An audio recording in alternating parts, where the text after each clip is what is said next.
네, 오늘은요 코스피 코스닥 시총 상위단들이 움직이면서 지수를 끌어주고 있습니다. 오후장 점심 먹고 매매 이태호 파트너와 함께합니다. 어서 오세요. 반갑습니다. 네, 안녕하세요.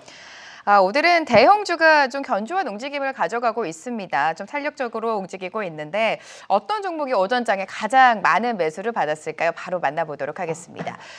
삼성전자, 두산 에너빌리티, SK하이닉스, 이수페타시스 그리고 대한전선까지 미증시 흐름과 좀 동일하게 가고 있는 것 같아요. 간밤 미증시에서 엔비디아를 필두로 M7 그러니까 나스닥이 크게 받쳐주면서 오늘 우리 시장에서 하이닉스와 삼성전자뿐만이 아니라 반도체 소부장까지 좀 훈풍이 불고 있는데 반도체 이야기 안 할 수가 없죠. 삼성전자가 오늘 1% 넘게 54,500원까지 지금 회복을 해주고 있습니다. 나란히 올라주는 게 얼마만인지 모르겠어요. 진짜 오랜만인 것 네. 같습니다. 또 SK하이닉스는 또 조금 더 강한 상승 흐름들이 나와주고 있는데 어차피 SK하이닉스는 어제도 좀 말씀을 드렸다시피 워낙 이제 HBM 단에서의 워낙 강자로서의 역할이 좀 공공연하게 좀 유지를 하고 있기 때문에 긍정적인 흐름들이 더 나와주고 있는 상황입니다. 삼성전자 같은 경우도 한번 좀 생각을 해보게 되면은 여전히 이제 업황에 대한 분위기 자체는 조금 위축이 되어 있는 건 사실인 것 같습니다. 아무래도 디램 가격이라든지 낸드에 대한 가격 자체가 하락세가 좀 지속이 되고 있는 상황이다 보니까 그리고 또 이제 전방 산업이라고 볼 수 있는 PC라든지 모바일 고객사들의 어떤 재고 조정 자체가 여전히 좀 이어지고 있는 상황이다 보니까 분위기 자체가 확실히 올라서기에는 아직까진 좀 어려운 부분들이 있는데 그래도 생각하는 것보다는 이 재고 조정에 대한 분위기가 상반기에 좀 빠르게 마무리가 될 가능성이 있는 것 같습니다. 아무래도 이제 중국 스마트폰 OEM 업체들의 최근의 동향을 보게 되면은 트럼프 당선인 신정부 이후에 출범 이후에 미중 무역 분쟁을 우려하는 그거에 따른 어떤 대응책들을 좀 마련하고 있는데 대표적으로 이제 과거보다 높은 수준의 어떤 재고 자체를 유지하는 것으로 좀 선회를 하고 있는 부분도 있고요. 중국 정부에서도 내수 부양책에 대한 부분들 이런 것들을 좀 감안해 본다라고 하면은 상반기 모바일 수요가 예상보다 좀 빠르게 호전될 수 있다라는 그런 분위기도 만들어지고 있는 것 같습니다. 그에 따라서 메모리 가격에 대한 어떤 평균 판매 단가 자체가 원래 저점은 한 2분기 정도를 예상을 했는데 그보다는 좀 더 빠르게 저점을 다지고 반등세가 나와줄 수 있지 않을까라는 기대감을 해볼 수 있을 것 같고요. 물론 이제 수요 상황을 좀 고려해 보면은 하반기에도 이런 레거시 반도체에 대한 수요가 급반등하기는 어려울 수 있기 때문에 결국에 삼성전자의 가장 큰 중요한 포인트는 HBM3에 대한 어떤 12단 판매 확대가 어떻게 나오느냐, 하반기 때 그동안 기대했던 부분들이 드디어 나와주느냐 이 부분이 가장 중요할 것 같습니다. 그 전까지는 어느 정도 현재 구간대에서의 박스권 흐름들을 삼성전자는 좀 예상을 해볼 수 있지 않을까 싶습니다. HBM 시장에서 콜테스트라든지 확실한 무언가가 나오기 전에는 하이닉스보다는 아무래도 상승 탄력이 두다가 될 것 같습니다. 삼성전자 오랜만에 매수 상위에 들어와서 전략 말씀 들어봤고요.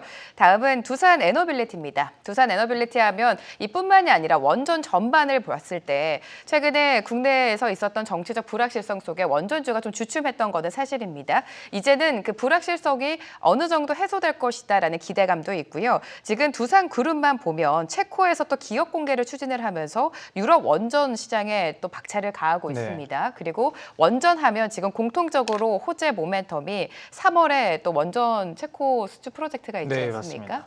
네. 그런 부분들 말씀하신 거 고려를 해보게 되면은 두산 에너빌리티는 사실 최근에 우리나라 시장에서 들려왔었던 이런 정치적인 리스크가 그렇게 크게 어떤 펀더멘털을 흔든다라고 보긴 좀 어려운 것 같습니다. 우선 아무래도 실적 시즌이 좀 도래했기 때문에 4분기 실적에 대한 예상을 좀 해보자면은 컨센서스를 좀 하회할 것이라는 좀 전망들은 있습니다. 근데 그 부분도 세부적으로 좀 보게 되면은 연결 자회사 중에 이제 두산밥켓이 있죠. 이 두산밥켓의 어떤 실적 추정치가 하향 조정됨에 따라서 두산 에너빌리티의 어떤 실적 컨센서스보다는 좀 하회할 것이다 라고 좀 보시면 될 것 같고요. 다만 이제 우리가 중요하게 볼 수 있는 이 에너빌리티 부문 자체는 기존의 이 두산 에너빌리티에서 제시했었던 가이던스 정도는 충분히 충족할 가능성이 높다라고 보시면 될 것 같습니다. 그에 따라서 이번 4분기 실적에 대한 어떤 흐름이 발표가 됐을 때 컨센을 하회한다라고 해서 뭔가 주가에 큰 영향을 미칠 것 같지는 않다 정도로 보시면 될 것 같고요. 앞서 말씀드렸던 이런 정치적인 불확실성이 사실 원전 섹터의 투심을 많이 위축시킨 것은 사실이었습니다. 근데 이런 것들이 이제 결국에는 동유럽이라든지 북미 쪽에 대한 어떤 수주 레퍼런스들을 좀 보게 되면은 어떤 정치적인 내부적인 요인은 그렇게 큰 영향이 없을 것이다.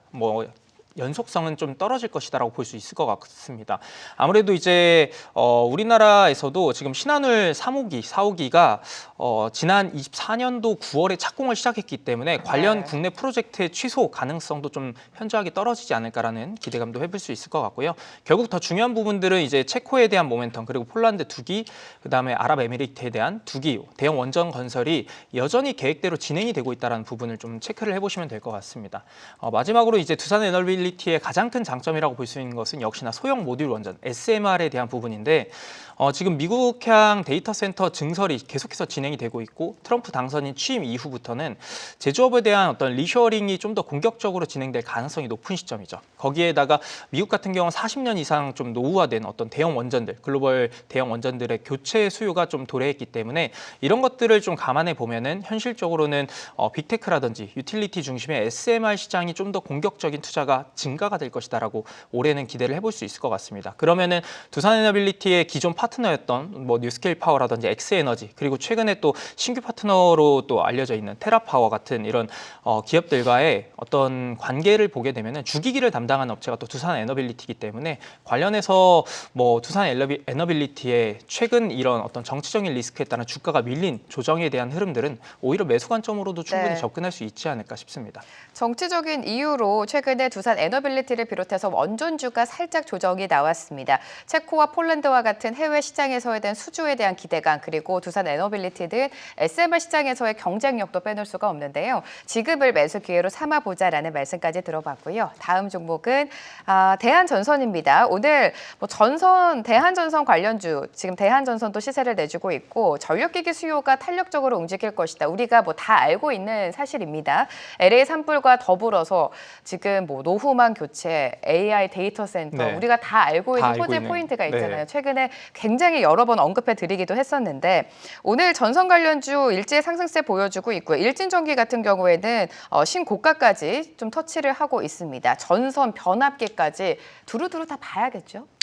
말씀하신 포인트들 덕분에 이제 전선 전력 변압기 뭐 이쪽은 올해 내내 뭐 수주 잔고가 잘 쌓여 있기 때문에 작년도 좋았잖아요. 작년도 좋았고 네. 올해도 좋고 내년도 좋지 않을까 계속 기대를 해볼 수 있을 것 같습니다. 근데 오늘 대한전선이 이제 매수 상위에 이제 들어와 있는 상황인데 대한전선만의 또 매력이 있는 것 같습니다. 일단 역시나 4분기 실적에 대한 부분을 좀 체크를 해보게 되면은 사실 영업이익률이 이번 4분기에는 그렇게 잘 나오진 않을 것 같아요. 한 2%에서 3% 수준으로 상당히 저조한 어떤 영업이익률을 기록을 할 거라고 좀 예상이 되고 있는데 이 부분도 이제 일회성 비용이 반영된 어떤 인건비에 대한 부분들이 좀 크게 반영이 됐기 때문에 영업이익률이 좀 저조한 성적을 기록할 수 있다 정도로 보시면 될 것 같고요.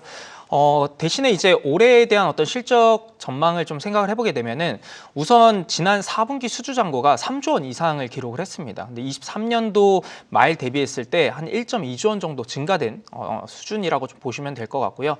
특히나 4분기의 주요 프로젝트에 대한 어떤 신규 수주만 하더라도 3분기에 한 1조 원 정도 신규 프로젝트 수주를 했는데 4분기에는 1.2조 원으로 3분기보다 QOQ 기준으로는 어떤 증가되는 흐름들이 나타나고 있다는 것은 상당히 긍정적이다라고 보시면 될 것 같습니다. 그게 이제 또 대부분 미국이라든지 유럽, 싱가포르 향 그 수주라고 보시면 되는데 향후 3에서 한 4년 정도 동안 납품이 예정이 되어 있는 수주라고 보시면 됩니다. 그 말인즉슨 증액 사이클에 대한 부분들을 올해부터 본격적으로 좀 더 기대해 보셔도 좋지 않을까라는 말씀 드리도록 하겠고요. 앞서 말씀드렸던 그런 포인트들, 뭐 제조업 리쇼어링에 따른 어떤 증가에 따른 전력 소요 증가, 뭐 북미 데이터 센터 증가 이런 것들은 당연한 모멘텀으로 작용을 할 수 있는데 이런 것들에 발맞춰서 대한전선이 경쟁사 수준의 어떤 밸류를 현재는 평가받고 있지만 작년 11월에 KG스틸과 해저케이블 2공장 설립을 위해서 당진 소재의 어떤 토지 매입 계약을 체결을 했고요. 네. 그 다음에 이제 27년도에는 이제 공장에 대한 부분들이 증설이 완료가 될 것으로 예상이 되고 있기 때문에 이런 것들을 감안해 보면 현재 경쟁사 수준의 어떤 밸류에이션보다는 좀 더 할증된 어떤 밸류에이션 평가를 받을 수 있지 않을까. 그 환경들이 하반기로 가면 갈수록 좀 더 매력도가 높아질 수 있기 때문에 대한전선의 오늘장 시세는 뭐 단기적인 시세라기보다는 충분히 앞으로의 연속성 있는 시세를 한번 기대해 보셔도 좋지 않을까라는 말씀 드리도록 하겠습니다. 네, 대한전선을 비롯해서 전선, 전력 그리고 변압기까지 올해에도 꾸준히 긍정적으로 바라보자라는 말씀 제시해 주셨습니다. 오늘 가져오신 종목 바로 분석 들어보도록 하겠습니다. 어떤 종목 들고 오셨을까요?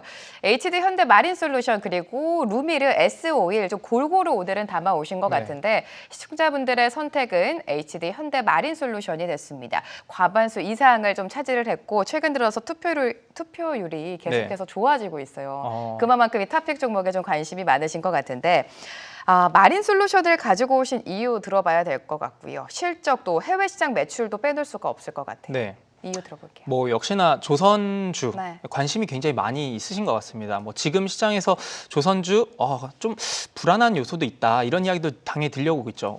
너무나 이제 주가가 많이 올랐기 때문에 고평가에 대한 이야기들 들려오곤 있지만 사실 이익성에 대한 부분을 감안해 보면은 과거에 이제 조선 섹터가 우리가 보통 PBR과 같은 이런 자산 가치를 가지고 밸류에이션 평가를 했지만 현재 시점에서는 어떤 이익성을 가지고 평가하는 게 좀 더 맞지 않을까. 그에 따라서 고평가에 대한 부분은 아직은 좀 시기상조다라고 전 개인적으로 생각을 하고 있고요.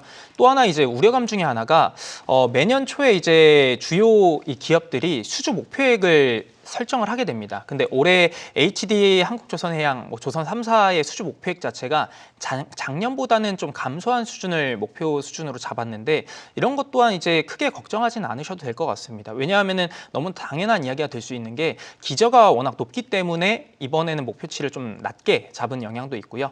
지난 2021년도부터가 조선 섹터의 어떤 호황기라고 좀 보시면 될 것 같은데 그때부터 현재까지 단 한 차례 예외 없이 발주 분위기를 보게 되면은 결국에 초과 달성을 매년 성공을 했었습니다. 그렇기 때문에 이런 우려는 너무나 지나친 우려이다라고 좀 보시면 될 것 같고 올해 상반기의 분위기 자체가 매년 이제 조선 수주 자체가 하반기보다는 상반기에 많이 쏠려 있습니다. 네. 그래서 지금의 이 강세 분위기는 당분간 좀 더 이어질 가능성이 높다라고 보시면 될 것 같고요.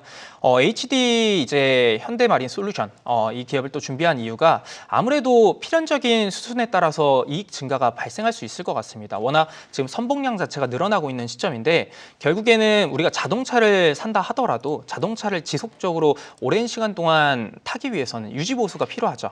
그런 것도 이제 선박에서도 마찬가지인데 워낙 오랜 시간 동안 이 시간 경과에 따라서 마모라든지 어떤 고장에 대한 부품 교체 그리고 뭐 정비 소요가 필연적으로 발생할 수밖에 없다라고 보시면 될 것 같고요.